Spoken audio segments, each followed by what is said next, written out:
Hello, everyone. Welcome back to the channel for another South by Southwest 2022 interview with one of my absolute favorites, I'll say that, and someone that I'm very excited to meet for the first time. We have some of the team behind the movie Pretty Problems with us. Please welcome director Kestrin Pantera, and we also have one of the film's stars, Vanessa Chester. Vanessa, I'll just put you on the spot right from the start because everyone on this channel knows that I am like way too obsessed with the Jurassic franchise. So it's like Oh I've my been like gosh. rooting for you and rooting for Kelly since way back in the day. Oh my gosh, I'm so honored. This is amazing. Thank you. Yes, well, Kelly's here and ready to chat with you, Carrie.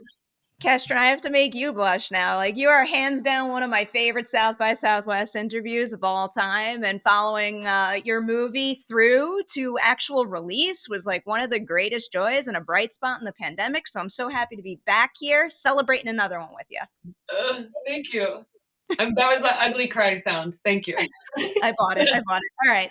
So a festival premiere for this movie, of course. So our viewers will likely not know what Pretty Problems is just yet. So Kestrin, can I give the duties to you? Can you give us a brief synopsis of your movie? Yes, absolutely. Pretty Problems is what I hope to be a South by Southwest breakout comedy. There are a lot of really important films being created, and I'm very proud to say that this is not one of them. This is made to make you laugh. It's a story about a couple who get swept away on a billionaire weekend, kind of living the life's dream that many of us may or may not have. And then when the cracks in their marriage and reality start to break, they are forced to, reckon with their inner demons. And it was a joy to get to go to an amazing billionaire compound in the Sonoma region for 3 weeks to live and shoot the film. Oh, I have so many questions about that location. Before we get too far ahead of ourselves, can you walk us through how the film came to be for you? Because some brief Googling showed me how the dots connect between Britt, Michael, and Charlotte, but did you know them before they brought you the script? Very good question. The answer to that is that Britt Rentschler is a witch. She emailed me cold out of the blue and wrote this perfectly phrased email that was essentially, we have this hilarious script. It shoots on this billionaire compound. A lot of the cast is secured and it's fully financed. Would you like to take a look? And I was like, how do you not say no to that? Did she ever tell you what it was about your work that made her send you, of all people, that email? Yes, she did say that it was Mother's Little Helpers. She loved the trailer that we released for distribution. And she was really into the performances of Brita Wool, Melanie Hutzel, Sam Littlefield, Milana Weintraub, and the folks of Mother's Little Helpers, and said that it was her wish that she could get similar performances out of herself and her friends. Well, great success in that respect yet again. Vanessa, for you, what about the beginning stages? Who reached out to you to get involved and what piqued your interest about the opportunity the most? So just to take it back a little bit, I'm not sure exactly when, but Kestrin and I met, I want to say 5 or 6 years ago at a pool party. We didn't know each other, and Kestrin did the one thing that I'm always hoping someone would do, which is take a candid photo of me when I look cute. And she did it, and she did such a good job, and she's been taking amazing photos of me ever since.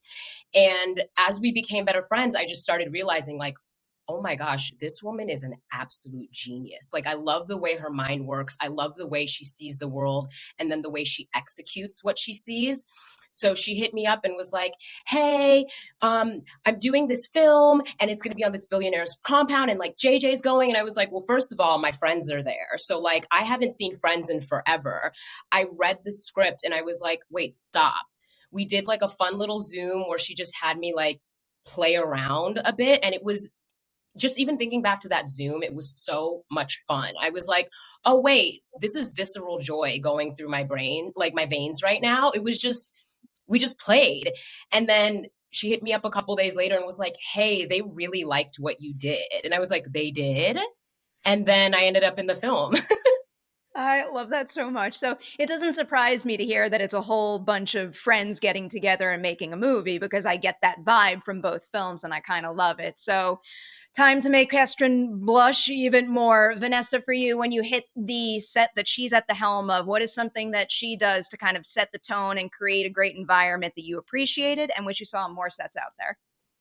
I think from like trying to speak as if I didn't know Kestrin, her energy is so grounding and it's so comfortable to be around her and work with her. And I think that the thing that is the most important when you're on set, especially as an actor, is an environment where you feel like communication is accepted and freely flows. And the thing that was so awesome about working with Kestrin was how open and receptive she was to advice, to playing around, and just the whole process of collaborating. And it was just something that you could see just trickle down through every single person on the set. And I attribute it all to you. Like, you were the top of the pyramid and just gave us all this incredible energy and the actual resources to feel supported to deliver the performances that we did. It was just, I want to work with you every day. Come over right now and hang out. Okay, I'm coming over. Okay, cool. Bye. Which scene of the film required the most playing around and workshopping? Gosh, I mean, Vanessa's scene had a ton of it. I think honestly, every scene is kind of goes the exact same way. So it's not like there's more or less workshopping in any scene. We would shoot it as written because we got an amazing script, and then people would slowly let their insane ideas seep into it, and then it would morph by the end. Usually they would just nail the first take as written, and then I would be like, all right, let's start riffing. And, you know, actors are often smarter than me. They're better at their character than I am at their character. They've certainly thought about it more than I ever have. So there's so much to contribute. There's so much to receive from an actor's contribution. So I just like hire the smartest, weirdest people and then get it as written and then just let them go completely bonkers. More people should take that approach, I guess. It works. You also have a very clear vision of what you want. And I think that speaks with everything that you do. Like, you know exactly what's in your head, and you can tell when a director is just in their element, because the minute you got it, you were like, that's it. And you were like, and we move on because we got it. And it's just like, wow, you were standing in your power. You know exactly what you want, and you brought out the best in everyone. I love this conversation so much already. Vanessa, running with one of the ideas that Kestrin just brought up, what did Gigi look like on the page? And then what did you bring to her that wasn't there to start? Well, I am so lucky because I am a very visual and like my imagination is wild. And when Kestrin sent me the script and then I read it and she told me what she was thinking of, I was like, okay, first of all, this is every single friend of mine who went and did an ayahuasca ceremony in 2019. Like, this is it. I get to be the shaman that's leading this. So I was already completely grounded in it just because of the fun. But what I said to Kestrin was, you know, I think what would make this character the most interesting is if the audience can't tell whether or not she's fake. Like, we don't know whether or not what she's saying is actually so enlightened that we don't get it, or if she's actually full of shit. And I thought that was really fun to play with. I was like, the only thing that I think is important is that Gigi takes herself very seriously. And it's up to the audience to decide if she's on to something or not.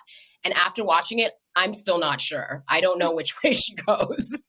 I mean, the whole movie kind of has that vibe. So, Kestrin, it makes me want to ask you about, because you emphasize the comedy in your description of the movie, but there is that kind of absurdist nature to it. But then there's also these like underlying themes and like real human truths that I imagine many people out there, when they hit a certain age, probably in particular, wind up experiencing. So what was it like kind of balancing that there?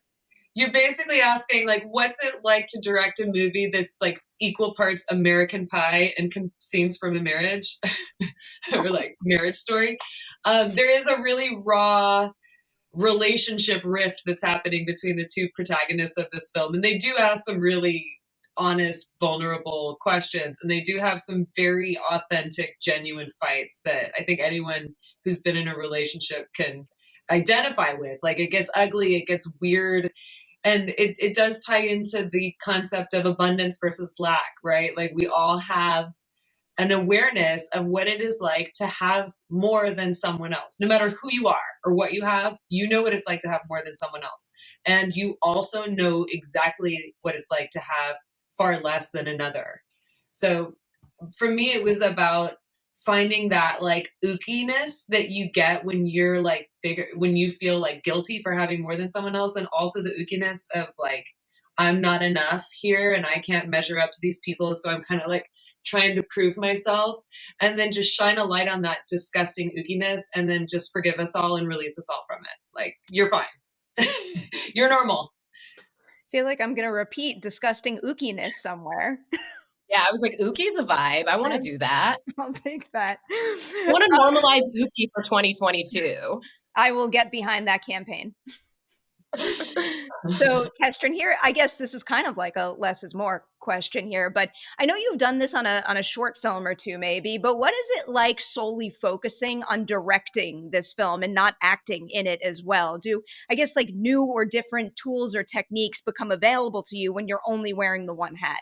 I felt like I had a protagonist in this movie who was a writer and producer.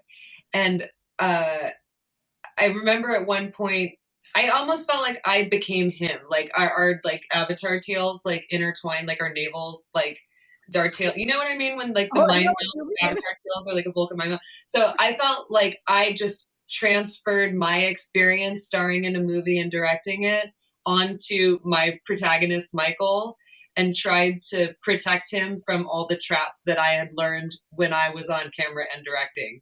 And that came across as like, I see you right now as a writer watching other people and judging how they're doing their line reads. And right now you need to like be an actor and only act. And it's a really weird, vulnerable thing. I mean, he said this where he's like, he said that I told him to, I was like, Michael, you need to stop tying everyone's shoes. Like, knock it off. And so for me, I kind of put all that life force into empathy for his position because I knew it so intimately, and was just trying to like protect him and protect his performance so that he could be as vulnerable as possible and in service to the story that he had written and not like up in his gourd. It's very understandable there. All right, looping in some more of the cast here. So, Vanessa, you get a pretty big sequence towards the end of the film. What is it like jumping on set with a bunch of people who have probably been working together the entire time and kind of, you know, picking up their way of working and their rhythm? Well, it's interesting, you know, it's funny because the minute you said that, the image that came in my head is like going to a new school where you know like two people. And so the two people for me was like I was the new kid on campus and everyone had been working for at least a week or two. You know, they have a whole vibe and energy going. And I like kind of walked in and I was like, first of all, where are we? Where are we? And I'm not leaving. Just know that I'm here now. I'm never leaving.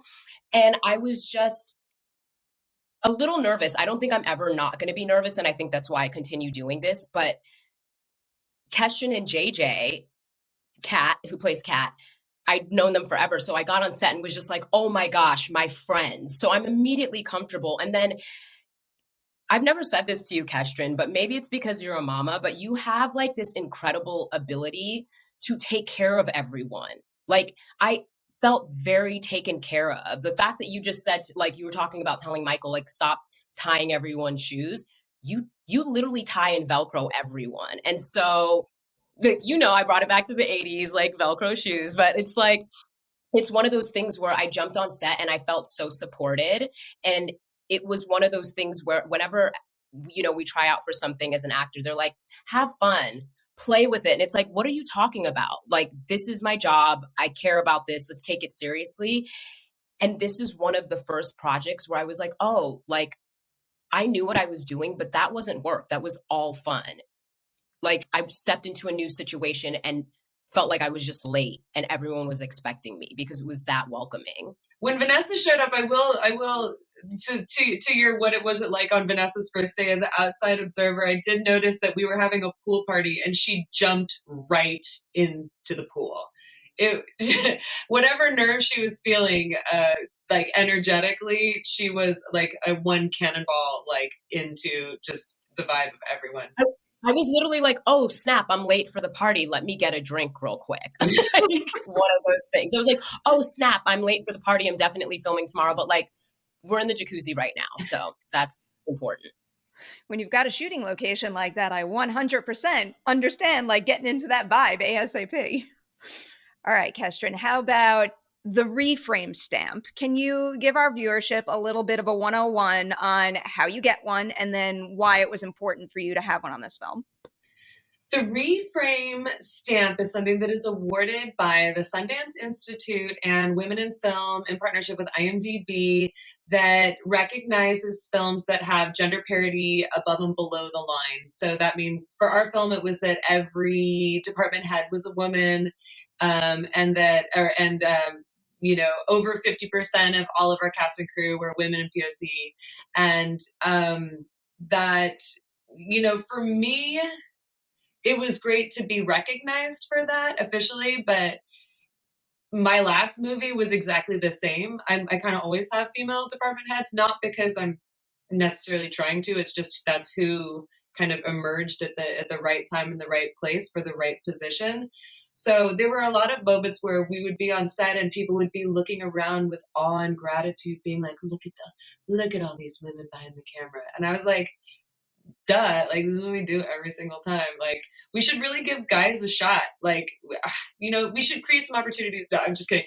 Like there's always all female camera operators on my set. So I'm really used to it, but I'm really glad that the Reframe Stamp is something that we were recognized with, and that other people's minds were surprised by what they saw. And I'm also glad that it's just normal for me. I love that. All right. I have one random question because I was watching the credits all the way through and I love spotting names that I recognize and the special thanks. John Watts, like Spider-Man John Watts? John Watts is amazing. He, when I first moved to Los Angeles and he had this company, Waverly Films, they would shoot a lot of music videos and commercials. And when I was an actor, when I first came out here, I learned a lot of my directing skills and editing from just hanging out on their sets and being a part of like the Wallflowers video that he was directing and, watching how they would comp stuff. And he was, kind enough to give me feedback and notes on this movie. And just, I feel really grateful to have him as a mentor and, supporter and friend and colleague. That's awesome. Just because everything we've been talking about with the environment on this set and him directing a big Marvel movie is making me want to ask you, I don't even know if you're interested in something like this, but if an opportunity ever came to direct like one of those big studio movies, would you want to take it? Because again, based on this conversation, I want these vibes to get out there on an even bigger scale. Absolutely. I mean, that was actually why I reached out to John, where I was like, I've done a movie, that's really small, that's like flying a little Piper aircraft, that's like a 2-seater. And this one was a bit bigger. And I wanted to know what it's like to be on a 747. Like you're always flying. It's the same principles of flight. It's just you have a up-leveled control panel. So that was actually the email I wrote him, was called Up-Leveling the Control Panel. Asking him about, his insights on that. And yes, I absolutely would love to. And John's a huge inspiration because what I loved about all of his Spider-Man movies is just they're funny and the acting's really good. The story's great.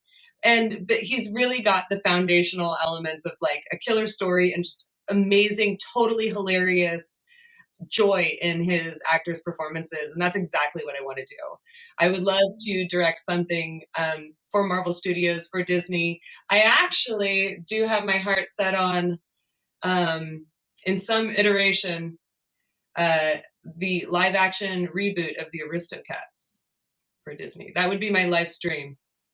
Oh my God. When I saw that news when it broke, I'm like, whoa, they're doing it. And I'm psyched for it. And I would hand that to you in a heartbeat. Well, you know that my cat actually was on set for the filming of Pretty Problems for 3 weeks on location in the Sonoma Valley. So that's something that I've got a lot of great photos of the cat. I've got a lot of great photos of Kestrin with the cat. This is obviously another reason why your work speaks to me so much, because I can feel the cat energy is coming off of it all. It's great. Actually, a dog in your previous film, though. So animal lover all around. I'll take animal lovers. Always put them in. Put the cat in the movie, dog in the movie. Yeah. All right. I've kept you both for a while. You've got a South by Southwest journey to kick off. Huge congratulations on the new movie, and thank you so much for talking to us about it.